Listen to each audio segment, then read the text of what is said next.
Welcome back for a new edition of Video Game Pickups. This time is a special retro edition.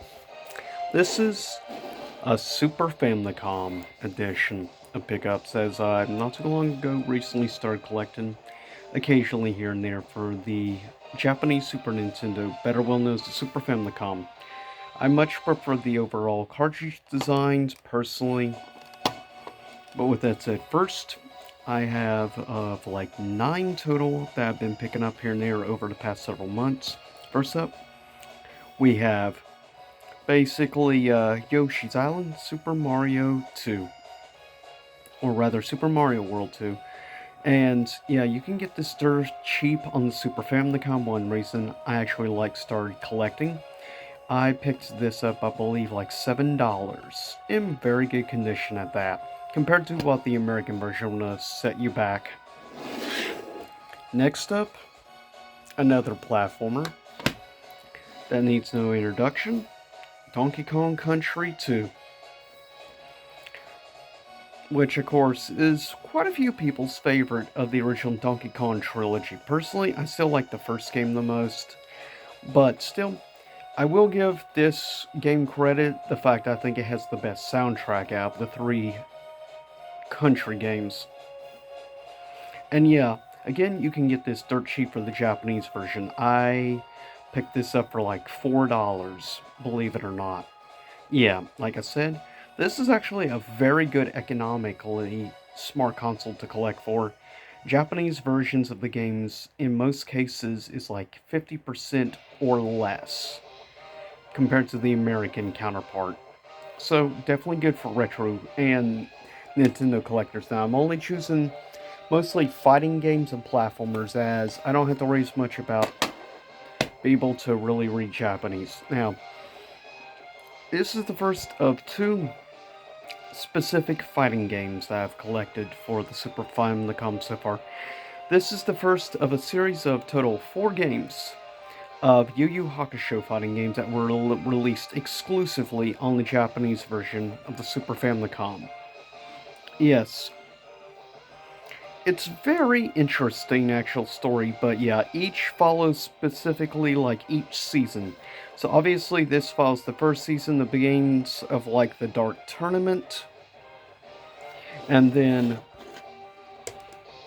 the next game follows the rest of the Dark Tournament into really right before the Chapter Black, and then the third game continues on the Chapter Black saga, and then the fourth game is, of course, the Three Kings saga. So, with that said, it is definitely really cool. As a longtime YuYu Hawker fan, the fact is my second favorite anime of all time. I do appreciate it quite a bit, and it is awesome that I was able to find these for a reasonable price. I'm still trying to track down for a decent price 3 and 4, which are proving to be a little bit harder. Now, a series of a total 5 specific games, all to the Mega Man series. Now, I still want to get my hands, or better well known in Japan is, the Rockman series. Now, I do want to find Rockman and Bass, better well known as Mega Man and Bass in America, but it's by far the rarest and most, or rather most expensive game, even on the Super Famicom. But in comparison to the American versions, these are dirt cheap.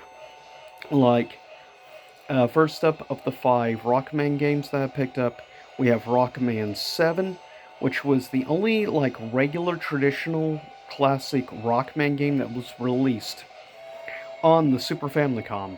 You had Rockman, you had Rockman and Bass, and then you also had this very unique game called Rockman Soccer, also known as Mega Man Soccer. It was very unique and interesting, in my personal opinion. Now, it does have a lot of flaws, and it can be quite time-consuming and annoying to play. And unfortunately, the whole team are just basically all copies of the character you choose in the game. It's kind of weird and bizarre, and it can be quite hard and definitely annoying at times. But like the other games, you can still play this even if you can't read Japanese.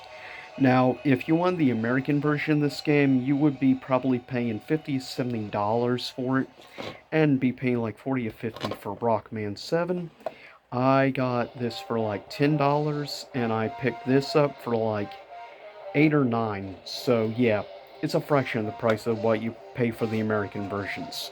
But you can still play them even if it's Japanese text, given they are platformers.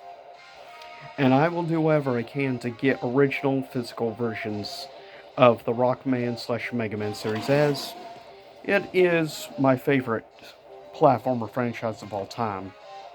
Next up, needs no introduction, you hear the music in the background from.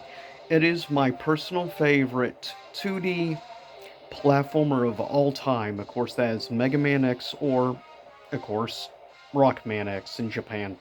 One of the few games that's actually pretty affordable, even on the American version, but it's very, surprisingly, not quite as cheap as some of the others compared to the American version, which I find fascinating, but still, great game. Personally, of course, I have the Japanese and the American version both, and the remake. Just because, like I said, it is easily one of my favorite Capcom games of all time as well, besides my favorite Mega Man game. Now, next is the big key ones for me personally. Rockman 2. As I'm sure you know by now, Rockman 2, the original known as Mega Man 2, of course, here in the West, compared to the Japanese version, let me put it this way in comparison, the Japanese version costs only 10% of what the American version costs. So, yeah, you will be paying a fraction of the price for the Japanese version of the game. So I definitely recommend. This is one of the key reasons I started collecting, was for games like Rockman 7, Rockman Soccer, but especially Rockman X2, and of course the big one. Last but not least, Rockman X3. Now, if you're curious at all, comparison.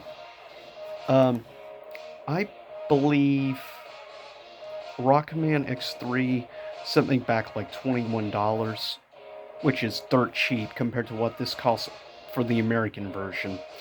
American costs around $300. So, yeah, think about it. Like $21 versus $300. Yeah, it's kind of an easy pick in my opinion. But for me, that is it for this edition. Special Super Famicom edition of Pickups. But with that said, I'll see y'all next time. Same YouTube time, same YouTube channel. Stay safe out there. And have a good and safe time out there, everyone. See you again soon enough.